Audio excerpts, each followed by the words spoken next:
মৃত্যুর পরে কি সত্যি কোনো শাস্তি হয়? এটা সত্য নাকি মিথ্যা? একটি মেয়ে মিথ্যা প্রমাণ করার জন্য সে মৃতদেহের সাথে কবরে শুয়ে পড়ে। তার পরিণতি কি হলো? একটি মরণোত্তর যাত্রা তাকে মুখোমুখি করে ভয়ঙ্কর এক পরিস্থিতির দিকে। আদিল কেনই বা তার বোনকে এই মৃত ব্যক্তির সাথে শুইয়ে দিতে সাহায্য করে? কেনই বা ইয়াকুবের আত্মা অন্ধকার সুড়ঙ্গ হতে সবাইকে ডাকে? আপনি যদি 18 বছরের নিচে হয়ে থাকেন, ভিডিওটি দয়া করে দেখবেন না। এই লোমহর্ষক ঘটনা প্রবাহ আপনাকে ভাবাতে বাধ্য করবে।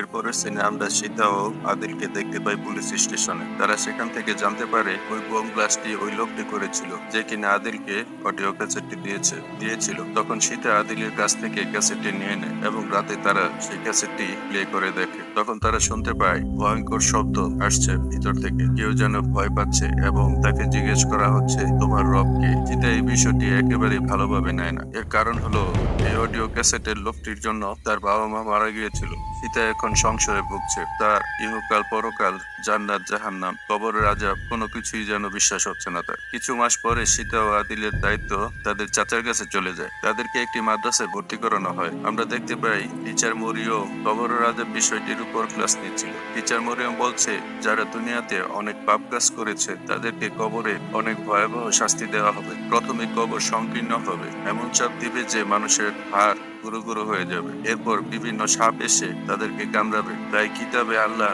এই সতর্ক বার্তা দিয়েছে। সীতা তখন টিচার মরিয়মকে বলে, শাস্তির জন্য জাহান্নাম থাকতে কেন কবরে আযাব দেয়া হবে? সীতা বুঝাতে চাচ্ছে এগুলো বিভ্রান্তি, ভুলে ভরা। ধর্ম সবসময় মানুষকে ভয় দেখায়। তখন টিচার বলে, আল্লাহ তোমাকে হেদায়েত করুক। আল্লাহকে বিশ্বাস না করলে তোমারও কবরের আযাব ভয়াবহ হবে। সীতা এমনটি ছিল না, মূলত তার বাবা মা মারা যাওয়ার পর থেকে সে সংশয় পড়ে গেছে। এরপরের সিনে আমরা দেখি ক্লাস শেষে সীতা আদিলের সাথে দেখা করে। মূলত সীতা এখান থেকে পালিয়ে যেতে চায়। তার ধর্মভিত্তিক শিক্ষা আর ভালো লাগে না।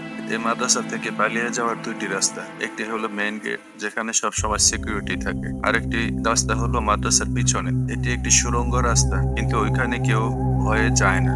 জায়গাটি অনেক ভুতুরে। তখন আদিল সীতাকে বলে যে, যে লোকটি অডিও ক্যাসেটটি দিয়েছিল সে নিজেই এই কবরের আযাব শুনতে পেয়েছে এবং সে নিজেই এই টেপ রেকর্ডটি করেছে। তখন সীতা আদিলকে বলল, ঠিক এই কারণে আমি মাদ্রাসা থেকে চলে যেতে চাই। আমি সবাইকে প্রমাণ করে দিব কবরের আযাব বলতে কিছুই নেই। সে এখান থেকে বের হয়ে তার খোঁজ করবে যে তোমাকে টেপ রেকর্ডটি দিয়েছিল। তখন সীতা ও আদিল তারা ওই সুড়ঙ্গের ভিতরে প্রবেশ করে। তারা ইয়াকুব নামে একটি আত্মাকে দেখে। ওই আত্মাটি সীতার কাছে সাহায্য চায়। ওই আত্মাটি কেন সীতার কাছে সাহায্য চাইলো এর রহস্য আমরা একটু পরে জেনে যাব। এই সুড়ঙ্গের ভিতরে অক্সিজেনের অভাব ছিল। আদিল ভালোভাবে শ্বাস নিতে পারছিল না। সে পিছনে ধীরে ধীরে হাঁটছিল। আর সীতা একটু বেশি সুড়ঙ্গের গভীরে ঢুকে গিয়েছে। তখন আত্মাটির আর্তনাদ শুনে সীতা ভয় পেয়ে যায়। তখন সীতা দৌড়ে সুড়ঙ্গ থেকে বের হয়ে আসে। এরই মধ্যে মাদ্রাসার টিচার ও অন্যান্য সহপাঠীরা সীতার পালিয়ে যাওয়া টের পেয়ে সুড়ঙ্গের সামনে এসে দাঁড়িয়ে থাকে। এরপরে সিনে আমরা আরেকজন টিচার হুমায়াকে দেখি।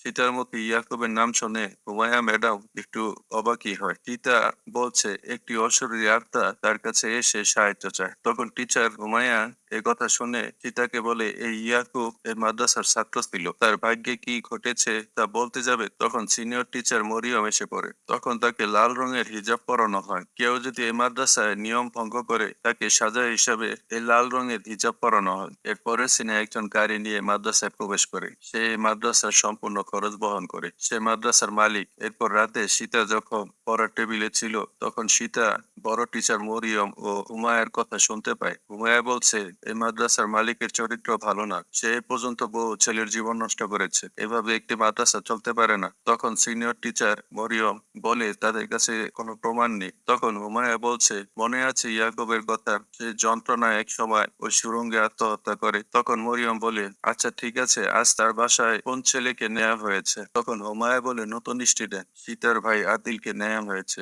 সীতা তখন দেরি না করে ওই মাদ্রাসার মালিকের কক্ষের দিকে ছুটে যায়। তখন সিকিউরিটি গার্ড তাকে বাধা দেয় এবং একটি জায়গায় বন্দি করে রাখে। বেশ কিছুক্ষণ পর হুমায়া টিচার সীতাকে সাহায্য করে। তাকে কিছু খাবার ও পানি দিয়ে এখান থেকে পালিয়ে যেতে বলে। সীতা পালাবে, তখন ওই গাড়িটি দেখতে পায়। সীতা ধারণা করে এই গাড়ির ভিতরে হয়তো আদিল থাকতে পারে। তখন সীতা গাড়ির ড্রাইভারকে বিভ্রান্ত করার জন্য গাড়ির গ্লাসে গাছে ঢিল ছুঁড়ে মারে। গাড়িটি থেমে গেলে আদিলকে দেখতে পায়। তখন সীতা আদিলকে নিয়ে ওই সুড়ঙ্গের পথে পালিয়ে যায়। তারা পালাতে সক্ষম হয়। তারা উদ্দেশ্যহীন গন্তব্যে পাড়ি দেয়। এখানে প্রশ্ন উঠে আসতে পারে, সীতা ও আদিল তারা কেন তার চাচার বাসায় গেল না? এর কারণ তাদের বাবা মা মারা যাওয়ার পর ওই চাচা তাদের সম্পত্তি সবকিছুই দখল করে নেয়। ঘটনা চলে আসে কয়েক বছর পর। আমরা দেখছি সীতা একটি বৃদ্ধাশ্রমে চাকরি করছেন। সে পরিবেশের সাথে খাপ খাইয়ে নিয়েছে। সবার সাথে তার সম্পর্ক ভালো। এখানকার সবাই তাকে ভালোবাসে। এখানে একটি বৃদ্ধা কাপল ছিল, ন্যানি ও পিটার। তাদের ভিতরে সম্পর্ক অনেক ভালো ছিল।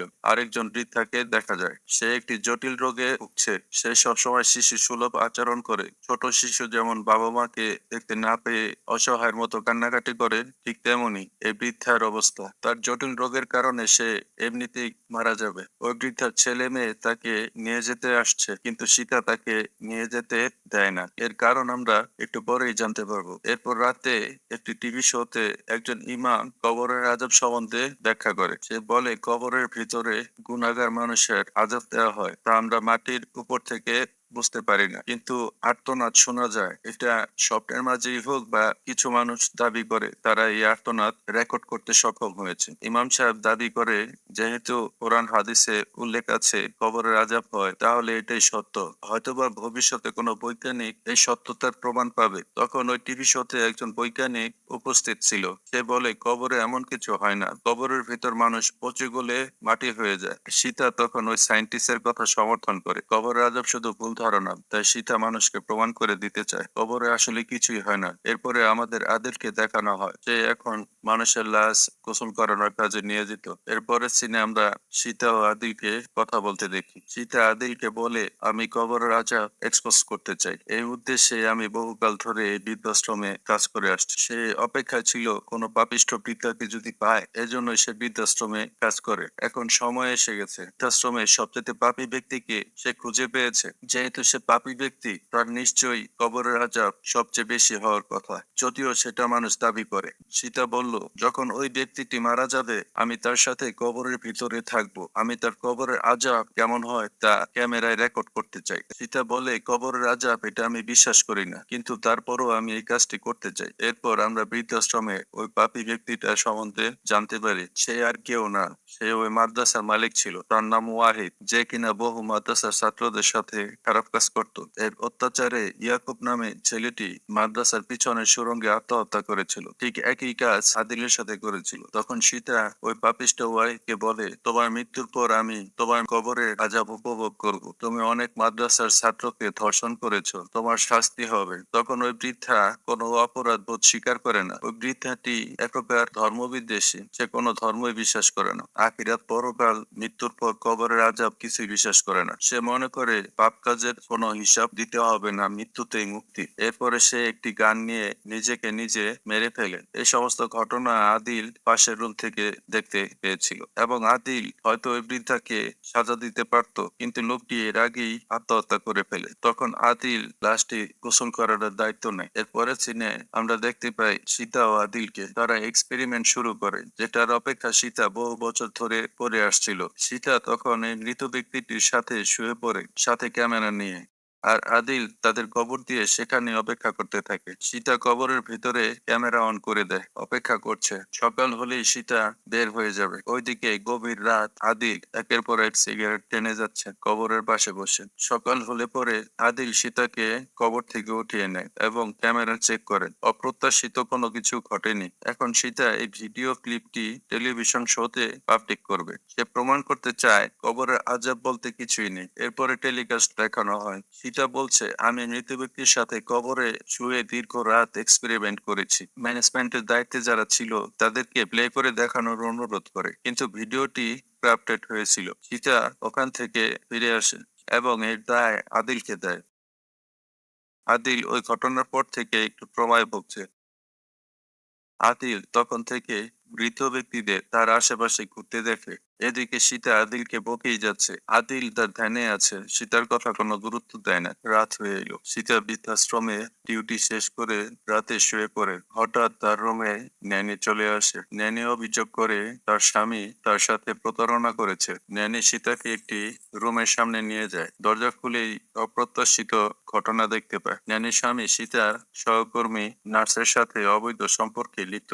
এর ফলে ন্যানি অনেক কষ্ট পায়। পিটার তার ভুলের জন্য ন্যানির কাছে ক্ষমা চায়। ন্যানি কখনই ক্ষমা করবে না বলে এখান থেকে চলে যায়। সীতা পরিস্থিতি সামাল দিতে গিয়ে ন্যানিকে তার রুমে নিয়ে যায়। রাত গভীর। ন্যানি ওয়াশিং মেশিনের সামনে যায়। তার হাতের আংটি ফেলে দেয় ওয়াশিং মেশিনের ভিতরে। আবার সে কি মনে করে ওই বিয়ের আংটিটি কুড়িয়ে আনতে চেষ্টা করে। তখন অনিচ্ছাবশত তার হাত লেগে মেশিনটি স্টার্ট হয়ে যায়। ন্যানি অ্যাক্সিডেন্টের শিকার হয়ে ওইখানে মারা যায়। এদিকে ন্যানির মৃত্যুর ফলে পিটার একদমই ভেঙে পড়েছে। ন্যানির মৃত্যুর দায় সীতাকে দিচ্ছে। তার কারণ সীতা ন্যানিকে রাতে খেয়াল রাখতে পারেনি। সীতা ন্যানির মৃত্যুটি স্বাভাবিক মৃত্যু মনে করছে না। তার বাবা মার মৃত্যুর পর থেকেই যেন তার সংশয় কেটে উঠছে না। সে আরো ভেঙে পড়ে। সকাল হতে বৃদ্ধাশ্রমে একজন মহিলা আসে। সে সীতাকে বলে সে ন্যানির আত্মাকে রিচুয়াল করে আনতে পারবে। তখন পিটার ন্যানির কাছে ক্ষমা চেয়ে নিবে। সীতা এসব বিশ্বাস করে না। তা সত্ত্বেও পিটারের জন্য রিচুয়াল করতে রাজি হয়ে যায়। তখন তারা বৃদ্ধাশ্রমে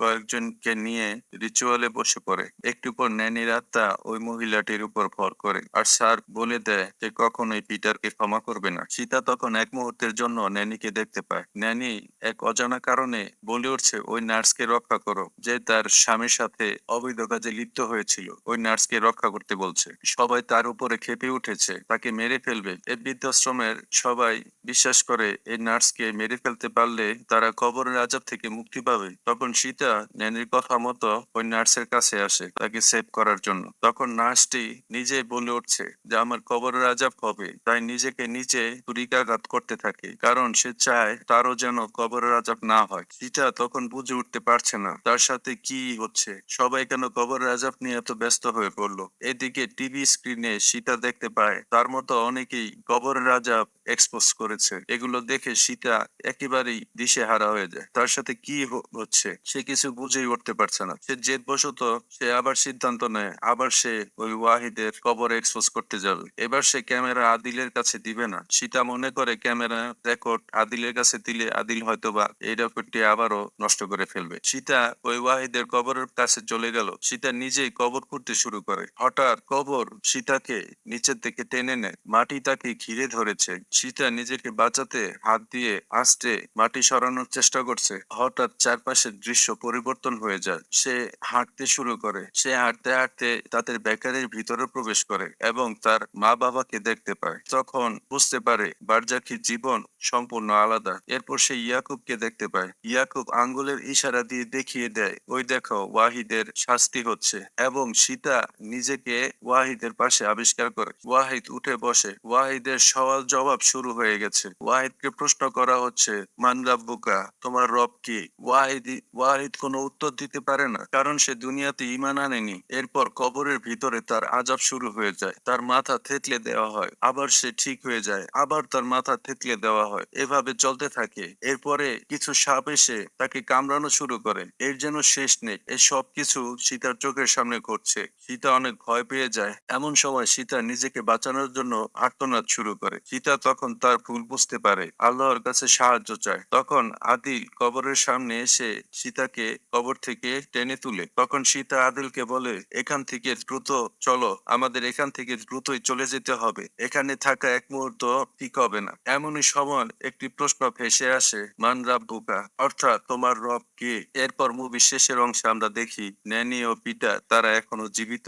অর্থাৎ সীতা যখন প্রথম কবরে নেমেছিল তখনই সে মারা গিয়েছিল। বন্ধুরা, আমরা এখন বুঝতে পারলাম আল্লাহ তার নিয়মে সীতাকে বুঝিয়েছে কবরের রাজা। তো বন্ধুরা, মুভি কাহিনী কেমন লাগলো অবশ্যই কমেন্টে জানাবেন। আর এই ধরনের আরো ভিডিও পেতে চাইলে অবশ্যই মুভি কাহিনী বিডি চ্যানেলটিকে সাবস্ক্রাইব করে দিতে পারে। Bye bye.